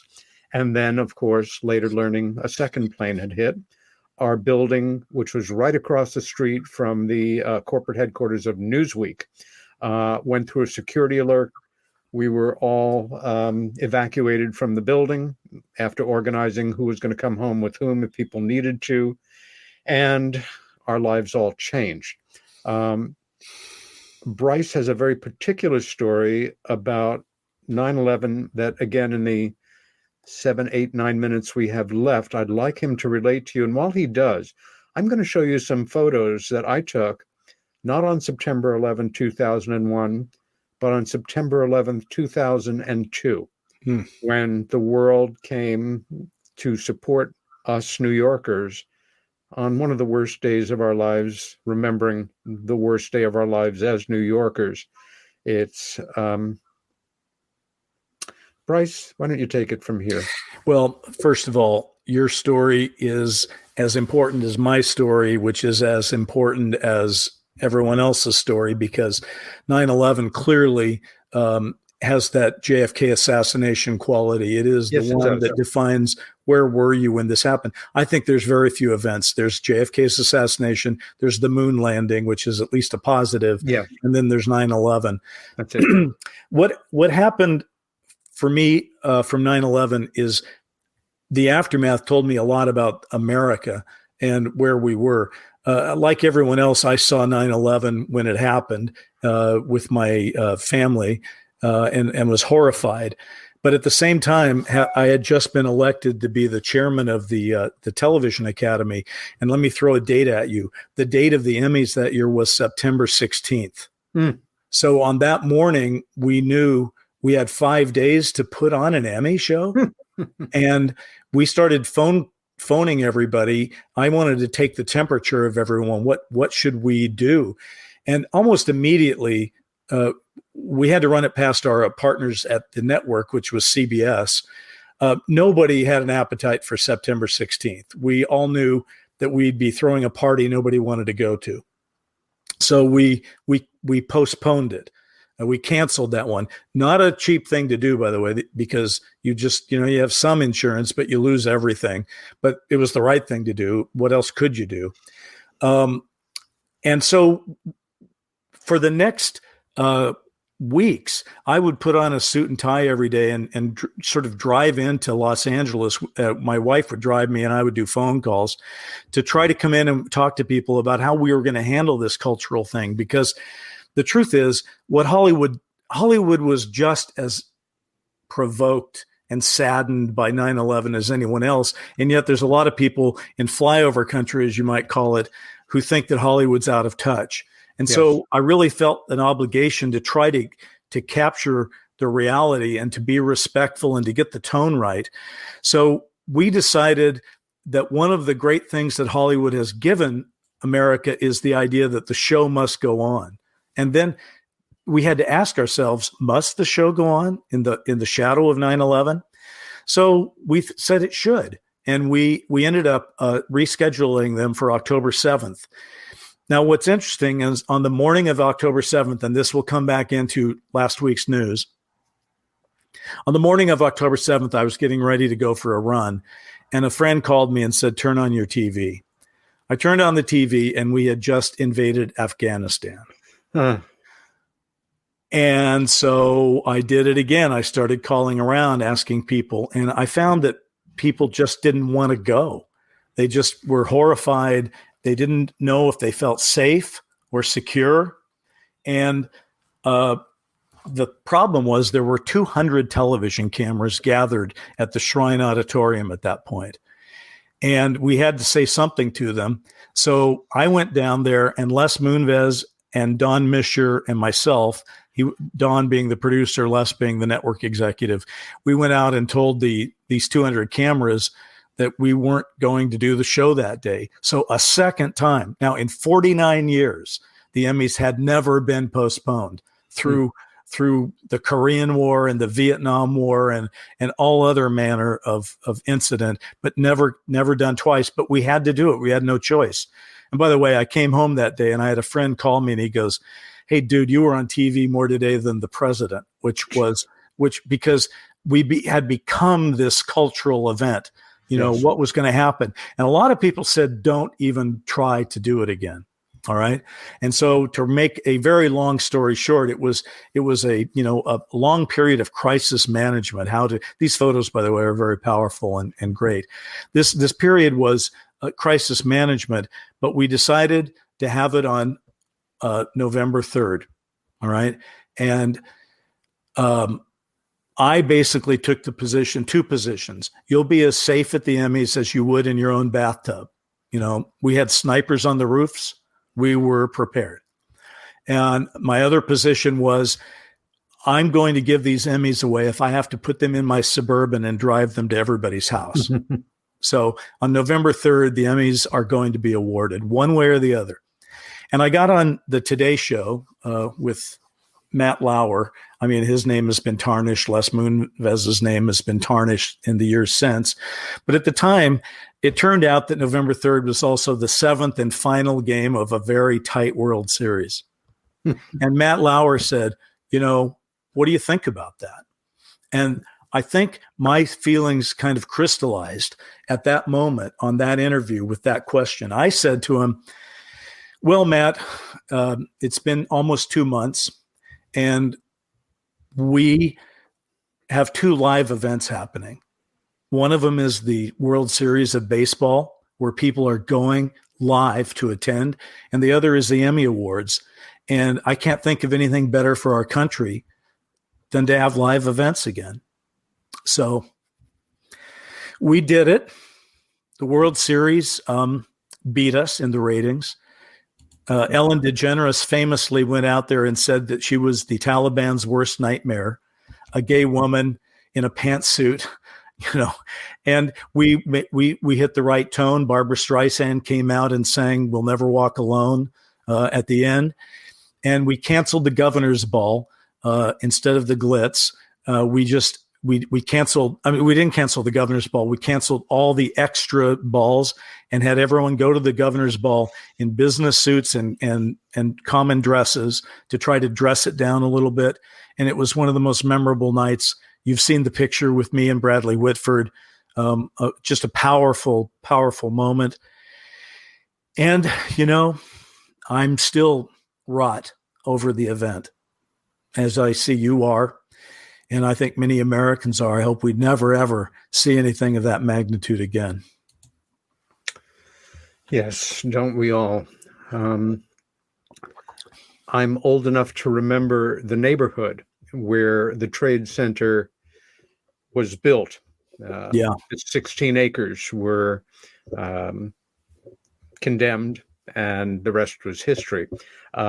going back to the 1920s, which might interest you, that neighborhood up until the 1960s when they broke ground was called Radio Row, because it's where you went to do the best comparative shopping, because it had the largest concentration of radio technology, ultimately television components. It's where, in the 60s, you'd go to price a Fisher preamp or a great, a set of speakers.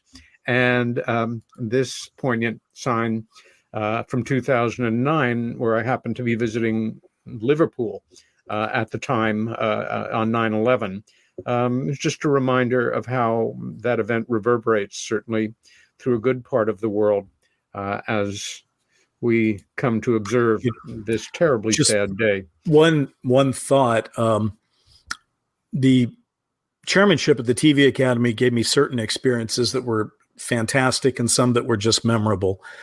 Did get to meet a lot of people. One of the people I met was a New York police officer. I met numerous New York police officers, and I met a guy who was in the FBI, and he had advised us on how to keep the Emmys safe and secure. We never told people there were snipers on the roof, that kind of thing, but we had all the invisible security. But I'd gone to New York the week after, and he said, I want you to come with me. And he took my wife and I to the bottom of the pit. And, well, that was something. And I think, my friend, that is the note that we're going to end today's show on. Bryce Zabel, I can't say how much I've enjoyed having you here as a guest. And this is kind of a microcosm of life itself, isn't it? Yeah. A lot of fun to some very challenging moments here, especially as we close. Let me just say thank you to you and everyone who put your show on, for having me and for letting us talk about this very important thing.